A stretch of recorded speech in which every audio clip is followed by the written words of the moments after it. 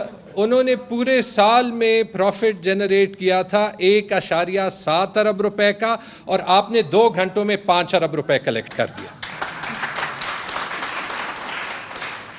تھوڑی زیادہ سیریس باتوں پہ آتے ہیں. آج کا جو ٹاپک ہے جو معیشت کے ساتھ ہو رہا ہے, ہمیں پتہ ہے کہ پاکستان نے ابھی جو برداشت کیا ہے, جو کر رہا ہے, جو تاریخی فلڈز ہیں.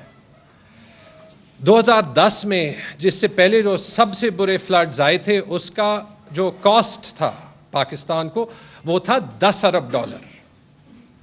$10 ارب 2000 ارب روپے سے زیادہ بنتے ہیں.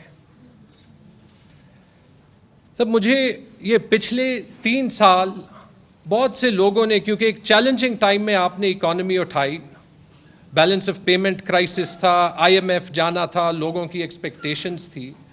یہ سچ ہے کہ بہت لوگوں نے گلہ کیا کہ مہنگائی ہے, پہلے اتنی مہنگائی نہیں تھی. ہم بار بار کہتے تھے کہ وہ مہنگائی کم جو ہے وہ ہم نے کی ہے. کووڈ آ گیا, کووڈ کو ہینڈل کیا, اس کے باوجود اکانومی میں گروتھ لائے. یہ باقی جو پورا پاکستان پچھلے 3-4 مہینوں میں بدلا ہے, اس میں جو ایک چینج میں نے دیکھی ہے, میرے اپنے ووٹرز, اور وہ تو چھوڑیں, میں یہاں اسلام آباد میں آتا ہوں, باقی پاکستان میں جاتا ہوں, دکانوں میں لوگ روکتے ہیں, کہتے ہیں کہ جی یہ گند آپ کب ختم کر رہے ہیں. میرے ووٹرز ابھی کہتے ہیں کہ ابھی سمجھ آئی ہے کہ آپ سچ کہہ رہے تھے کہ آپ نے معیشت کو سنبھالا تھا. پیٹرول, ڈیزل, بجلی,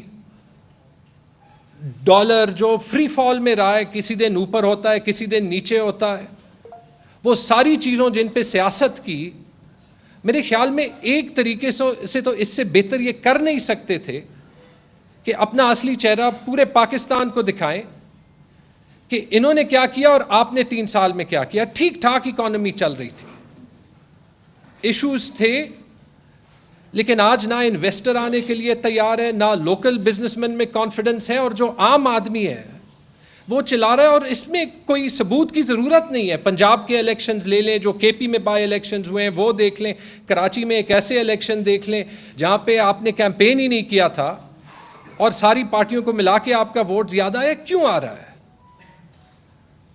سم تھنگ از چینجڈ, اور وہ یہی ہے. اس میں میرے خیال میں سب سے بڑا فیکٹر یہی ہے کہ ہم لوگوں کو انڈر ایسٹیمیٹ کرتے ہیں. لوگ سمجھتے ہیں کہ معیشت کے ساتھ کیا ہو رہا ہے اور کہ ہمیں تگڑی لیڈرشپ کی ضرورت ہے. تو میرے خیال میں اکانومی کو ٹھیک کرنے میں 5 چیزوں کی ضرورت ہوتی ہے. پاکستان کے کانٹیکسٹ میں میں بات کر رہا ہوں. 4 سال یہ ایک ہی جاب سنبھالا. ایکسپورٹس آپ نے زیادہ کیے جو 10 سال نہیں زیادہ ہوئے تھے. فورن ڈائریکٹ انویسٹمنٹ اور ریمیٹنسز دونوں زیادہ ہوئے. ریمیٹنسز تو ریکارڈ لیول پہ گئے, جس سے جو ہے ہمارا بیلنس آف پیمنٹس کنٹرول ہوا. سر انرجی سیکٹر جس پہ کام کر رہے تھے, میرے خیال میں سوشل سیکٹر میں انویسٹمنٹ لوگوں کو اکانومی میں پیسے لگانے کے لیے جو ہے وہ ایکچولی انیبل کرتے ہیں. اور سوشل سیکٹر میں جو تبدیلی آئی صحت کارڈ کے ساتھ, احساس کے ساتھ, اس نے ہماری اکانومی کا ایک بیس بنایا, لوگوں کو شوق سے بچایا. ان 4 چیزوں پہ سب بات کرتے ہیں. اس پہ وہ ٹریک ریکارڈ ابھی میرے خیال میں جو نہیں بھی مانتے تھے وہ مانتے ہیں. لیکن ایک 5ویں چیز بھی ہے, وہ ہے ہمارے صوبے. یہ صوبے ہی پاکستان ہے نا. باقی تو سب کو پتہ ہے کہ آج جو اسلام آباد میں حکومت ہے اس کا ریڈیس وہی 5 میل ہے جو اسلام آباد کا سائز ہے. میرے خیال میں جتنے مضبوط صوبے ہوں گے اتنا مضبوط پاکستان ہوگا. جتنے مضبوط ہمارے صوبوں کی اکانومی ہوگی اتنا مضبوط ہی جو ہے وہ پاکستان ہوگا. اور جو ایک فرق, کیونکہ میں آپ سے بھی ڈیل کرتا تھا, میں اس گورنمنٹ سے بھی ڈیل کرتا ہوں, وہ یہ ہے کہ اتنے چیلنجز کے باوجود صوبوں کے مسئلے سنے جاتے تھے اور حل نکالے جاتے تھے. اسی لیے اور آپ کی سپورٹ کی وجہ سے بالخصوص میں تو پرسنلی کہہ سکتا ہوں کہ جو آپ نے سپورٹ دی اس کی وجہ سے جو ہم نے خیبر پختونخوا میں کیا اس کا ڈویڈنڈ یہ فلڈز میں بھی نظر آ رہا ہے. یہ نہیں کہ فلڈ سے تباہی نہیں ہوئی, لیکن اس کے باوجود جب ہم فیلڈ میں جاتے ہیں لوگ خوش کیوں ہوتے ہیں؟ انہوں نے گورنمنٹ کی ایفرٹ دیکھی ہے. نوشہرہ میں خود گیا ہوں, جو امبینکمنٹس وہاں پہ بنائے ہیں اس نے میرے خیال میں پوری پشاور ویلی کو جو ہے وہ تباہی سے بچایا ہے. چارسدہ میں میں نے دیکھا ہے چھوٹی انویسٹمنٹس ہوئی ہیں لیکن ان کا ایک امپیکٹ آیا ہے سب. بلکہ ایک انٹرسٹنگ چیز میں نے دیکھا, میں پرسوں پشاور میں پھر رہا تھا, ہر ولیج کاؤنسل میں 15 ولیج کاؤنسلز افیکٹڈ تھے پشاور میں, ہر ولیج کاؤنسل میں ریلیف لیڈ کر رہا تھا ہمارا ولیج ناظم. ولیج ناظم کا کانسیپٹ تو پہلے تھا ہی نہیں پاکستان میں. یہ تو ہم نے گورننس چینج کیا, لوکل گورنمنٹ لائے, وہ لوکل گورنمنٹ کمیونٹی لیول پہ لے کے گئے, اس کا فروٹ ابھی آ رہا ہے. وہ بندہ الیکٹڈ ہے, اس سے فرق نہیں پڑ رہا تھا کہ وہ کون سی پارٹی کا تھا, اس پہ پریشر تھا اس کی, اور جو ایڈمنسٹریشن کا نیکسس تھا وہ دیٹ واز میکنگ, وہ کوئی 50% زیادہ فرق کر رہا تھا. سر ہم نے کیا کیا؟ مجھے کیوں ایک کانفیڈنس تھا کہ پاکستان آگے جا رہا ہے, کہ خیبر پختونخوا اس میں آگے جا رہا ہے.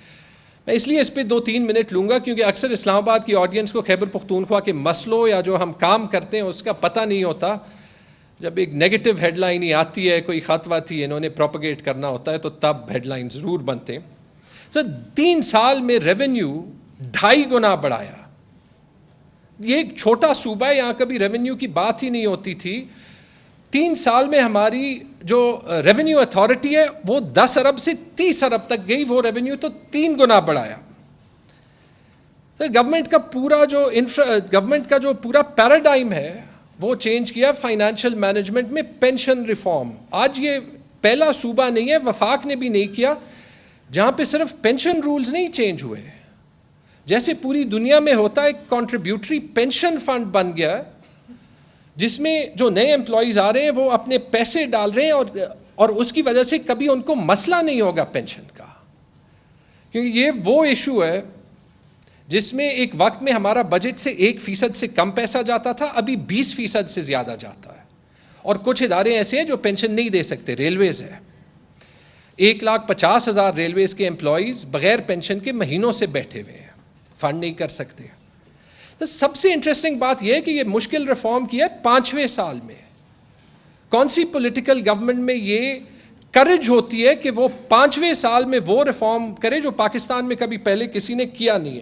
ڈیولپمنٹ فریم ورک, اس کا امپیکٹ میں نے بتایا. یہ فلڈز میں ریسکیو سروس 2010 میں تھی نہیں, پچھلے 3 سال میں ہم نے 7 ڈسٹرکٹ سے ساری خیبر پختونخوا میں بڑھائی. مجھے نوشہرہ کے ڈی سی نے کہا کہ ایک رات میں انہوں نے 21 لوگوں کی جانیں بچائی تھی, کوئی ان کو کہہ ہی نہیں رہا. سر کل رات عمر خان میرے گھر آئے تھے, اس پہ بات ہو رہی تھی کہ ہیلتھ سیکٹر کے ایشوز, اور ایک وہ جنرل ٹرینڈ ہوتا ہے. 1-2 مہمان اور بیٹھے تھے, کسی نے کہا پاکستان کے مسئلے حل نہیں ہو سکتے. میں نے کہا کیوں نہیں حل ہو سکتے, صحت کارڈ کو دیکھیں. اور اس سے پوچھا, بڑے اچھے دوست تھے, کہ 2 سال میں کبھی ایک سفارش کی ہے کہ صحت کارڈ پہ اس ہسپتال میں بندہ چاہیے؟ پچھلے سال میں صرف 10 لاکھ فیملیز نے صحت کارڈ اویل کیا ہے. نے کہا ایک سفارش بھی نہیں کی. وہ نارملی بڑے ہاسپٹلز میں, لیڈی ریڈنگ میں یا پرانے زمانے میں یا میو ہاسپٹل میں جانے کے لیے منسٹر سیکرٹری سے سفارش کرانی پڑتی تھی. وہ پورا سسٹم ٹرانسفارم ہو گیا ہے. لیکن یہ سب کچھ کرنے کے لیے چاہیے تھے پیسے. پیسے ملتے تھے, اکانومی گرو کر رہی ہے, اور پیسے ہم لگاتے تھے بغیر انویسٹمنٹ کیے. یہ ہو نہیں سکتا تھا. ہم نے پیسہ جو ہے وہ جمع نہیں کیا.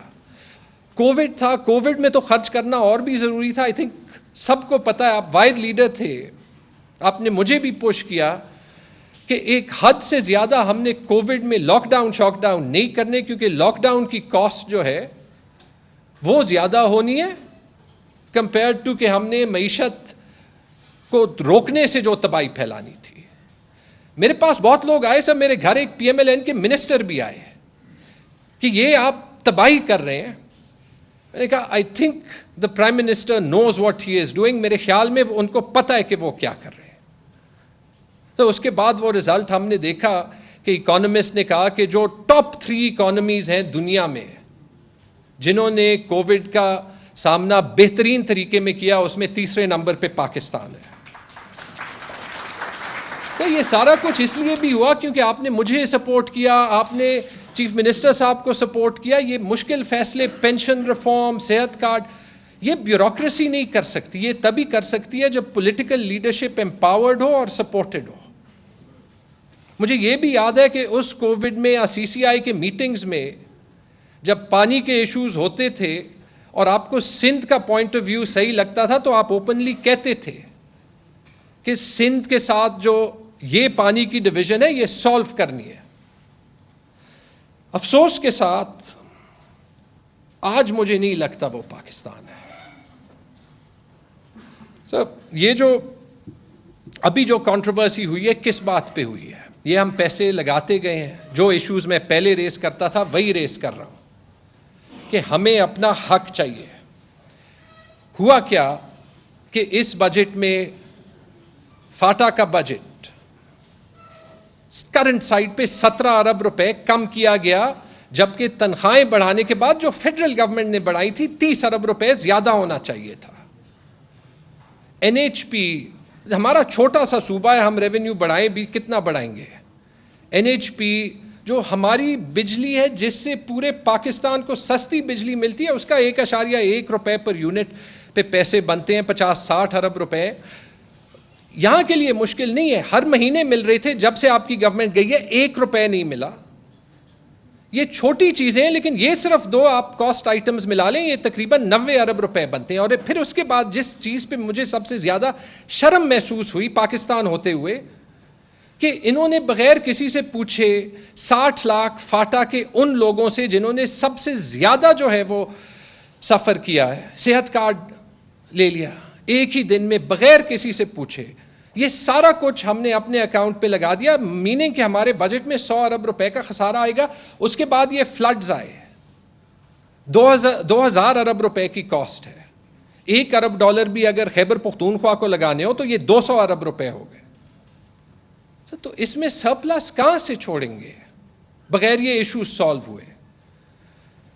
یہ مفتاح اسماعیل کی بجٹ سے پہلے ان سے ملنے گیا تھا، انہیں کہا تھا، انہوں نے ہاتھ بھی ملا کے کہا تھا کہ میں فاٹا کا بجٹ زیادہ کر دوں گا. کتابیں پرنٹ ہو گئی ہیں اس لیے میں اپنی بجٹ سپیچ میں کہوں گا. بعد میں پتہ چلا کہ انہوں نے کیبنٹ میں ڈسکس کر کے کہا کہ نہیں کرنا.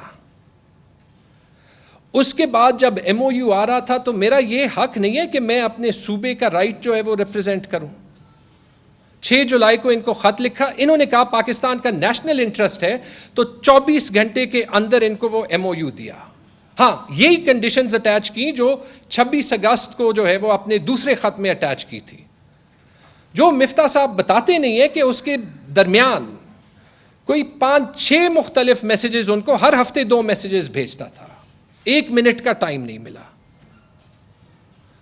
تو اس میں کون سا کام غلط کیا؟ اگر میرے پہ الزام یہ ہے کہ میں اپنے صوبے کا، جس سے ایک مضبوط پاکستان بنتا ہے کہ اگر اس کا انٹرسٹ میٹ ہو، کہ میں اپنے صوبے کے حق کے لیے اپنی آواز اٹھا رہا ہوں جو میری جاب ڈسکرپشن ہے، تو یہ الزام مجھے قبول ہے.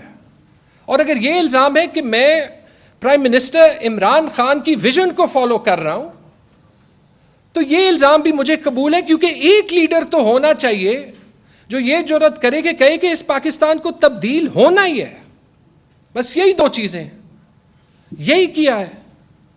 فون کانورسیشن سٹیپ ہوں اس پہ میں یہ کہتا ہوں کہ جی ہر پبلک آفیشل کی ہر کانورسیشن جو ہے وہ پبلک پراپرٹی ہونی چاہیے. پھر میں دیکھتا ہوں کہ کس کس نے کیا کہا ہے. آپ کاٹ پیسٹ کر کے جو کہنا چاہیں گے، کون سی اس میں بری چیز کہی ہے؟ یہی چیزیں کہی ہیں. اور سر اینڈ میں یہی کہوں گا کہ معیشت کا تو جب تک الیکشن نہیں ہوتا کچھ ہو نہیں سکتا. یہ سٹاک مارکیٹ بھی کہہ رہی ہے، یہ کرنسی مارکیٹ بھی کہہ رہی ہے، یہ پاکستان کے لوگ بھی کہہ رہے ہیں. لیکن جب تک الیکشنز نہیں ہوتے ہمیں ایک بڑا چیلنجنگ ٹائم ہوگا، ان صوبوں کو بڑا چیلنجنگ ٹائم ہوگا، سب کو. کہ وہ کوارڈینیشن جو آپ کے وقت میں تھی وہ تو ہے ہی نہیں. اگر 50 دن میں ایک فائنانس منسٹر کو دوسرے فائنانس منسٹر سے ٹائم نہیں ملتا تو کیسے کوآرڈینیشن ہوگی, وہ بھی فلڈز میں. سر ایک پیشن گوئی ہے. پہلے تو 30 جون تک بڑی مشکل ہے کہ یہ حکومت رہے, لیکن جو بھی حکومت رہے لکھ لیں. اگر میں نے سٹانس غلط لیا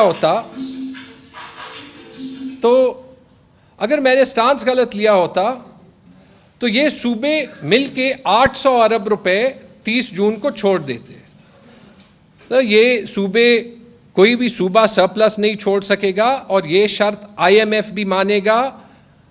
اس میں کوئی دو رائے ہے ہی نہیں. اس فلڈز میں سیاست انہوں نے کی ہے, لیکن آپ سے یہ وعدہ ہے کہ فرنٹ فٹ پہ کھیلیں گے, آپ کے لیے صرف نہیں, پاکستان کے لیے. بہت بہت شکریہ جی.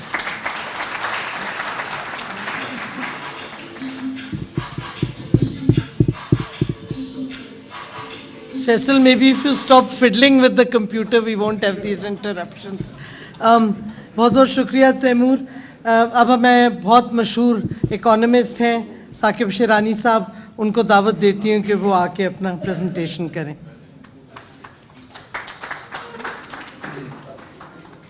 السلام علیکم, کیسے ہیں آپ جی؟ شکریہ جی. سو فیصل, آپ یا Muzammil, would you be running the presentation from your? So میری ایک افراد زر کے اوپر ایک پریزنٹیشن ہے. خان صاحب نے بیسکلی ریکویسٹ کی تھی کہ انفلیشن کو ایک کانٹیکس میں ڈالیں کہ یہ جو مہنگائی ہوئی ہے اس کا تناظر ذرا ہم ڈسکس کر لیں. تو کیونکہ وہ ایک اسٹرکچرڈ پریزنٹیشن ہے تو آئیڈ لائک کہ اگر ہم 1 منٹ لوڈ ہو جائے, and if you can just Muzammil, if you can do me the favour of also running the presentation if you don't mind. میں کو کہہ دوں گا بیکاز یہاں وہ ہے نہیں to change the thing. Right, thank you. So basically, first things first, I think, Muzammil, next pe aa jaye, there's,